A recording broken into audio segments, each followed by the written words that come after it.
So you're in San Francisco, you're managing punk bands, using cocaine. When's the first time you tried heroin? Oh, I remember that. It was this night at Sausalito record plant. Wow. One of the most historical studios ever. Yeah, and that's where I had learned to do a lot of engineering. I had a management company with Tony Kilbert, who was one of the original DJs from K-San. He was this black guy, and everybody called him TK.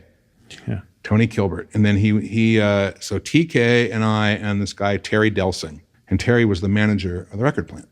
So I thought, who better to manage than a DJ and a manager of a recording studio? Horrible decision, but they certainly knew more than I did, so maybe not so horrible. Maybe it was their horrible decision by teaming up with me. But we had this company together. And so I was able to go in there and get a lot of studio time on off hours and start recording and producing these bands. And I was kind of teaching TK how to produce, and he and I produced together. And Terry would provide the facilities, and I was doing the engineering. We'd have a second. But one night I was just hanging out, and I think in Studio A was Jim Carroll doing Catholic Boy. And then in Studio B, I think Boz Scaggs was doing Down Two Then Left, and wow. Toto was his backup band at that point. Yep. And we were all hanging out in Studio A doing a bunch of blow. And whenever you do a bunch of blow, you usually take Quaaludes or Valium or vodka and grapefruit juice was the drink du jour that night. This guy came in with this little mirror and he goes, "Here, snort a line of this." I said, "What's that?" He goes, "It's China White." And the second I heard that, I was like, China White, Keith Richards, heroin, fucking cool. That's what went through my head. I was like, okay. And I did a line, puked my guts out. But after that, it was awesome. And I just thought, I felt so outlaw. And I felt so enamored by this whole, here I am at Sausalito record plant, snorting China White, listening to Toto and Jim Carroll.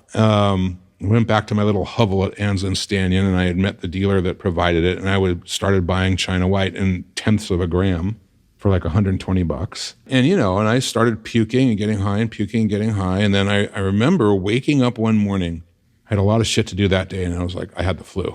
I'm like, fuck. It was withdrawals. The flu. And then, after about 30 seconds, I was like, oh, wait a sec. I know what this is. And my first thought, again, was, wow, cool. Me and Keith. It's like now we're bonded. Mm-hmm. So fucked up. It's that troubled artist kind of Townes Van Zandt. I was talking to someone the other day about alcohol even. It's like they want to be destroyed almost because then they can relate. Is that kind of what you felt like? I have my own theory about that, by the way. Yeah, except I wasn't an artist. Yeah, I was a hanger-on. I was a second line in the concentric circle. Yeah. I wanted to be an artist. I wanted to be as close as I could get, but there's always that angst.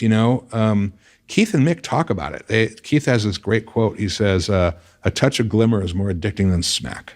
And he's talked about how people want to get next to that white hot center, and some people can't handle it and they die. There's been a lot of deaths around the Stones.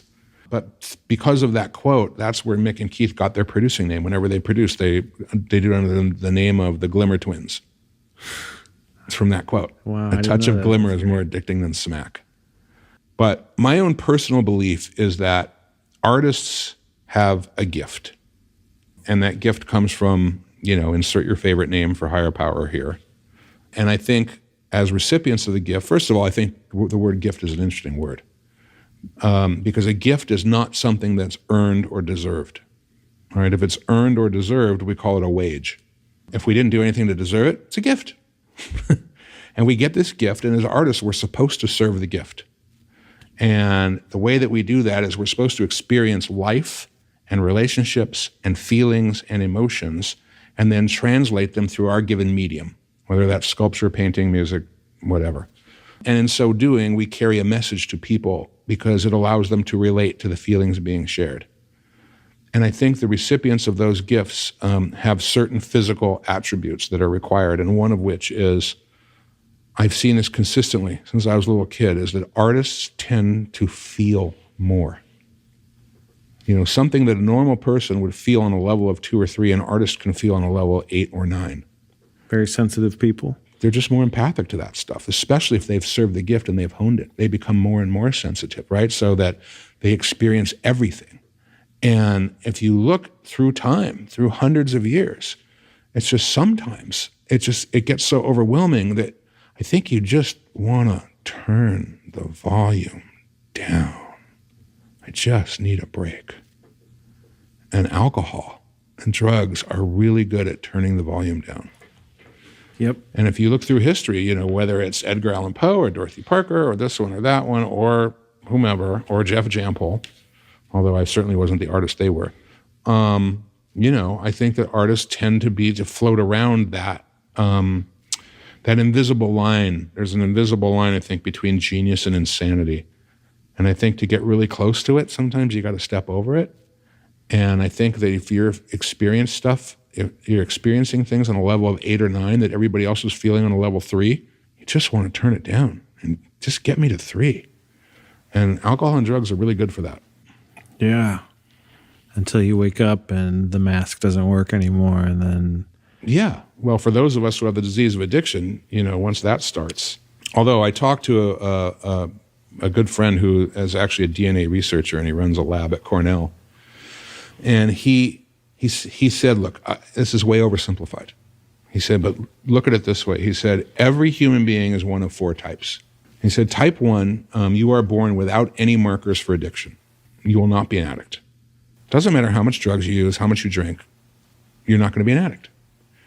And then type 2, you are born with the markers for addiction, but they're recessive. Same thing. You could do as much drugs as you want, alcohol. You could, and you're never going to be an addict. Type 3, you are born with the markers for addiction, and they are dominant. You will be an addict. Doesn't matter how much you try and avoid it and how little you do, you will be an addict. And then type 4, you are born with the markers recessive, but some event or trauma kicks them into dominance. You will be an addict. So again, you have that disease of addiction usually long before we experience the first drug or the first drink. It's there, and it's growing, and it's progressive, and it's incurable, and it's fatal. And I've never seen anything that treats addiction as beautifully as drugs and alcohol. It just tamps it down, right? And I think a lot of artists who may not be addicts but just want to tamp down the volume get the same effect. Just Jampol's personal theory. I have nothing to back that up. I totally agree with you. Yeah, and then when you get sober, you have to learn how to live life without being able to turn it down, being able to. Oh my God! Yeah, it is literally a rebirth. And I remember the 2 most difficult things I experienced were sober sex, but even harder than that, sober dancing. Frightening. Sober dancing. Terrifying, isn't it? Especially being 6'8" and not a blender.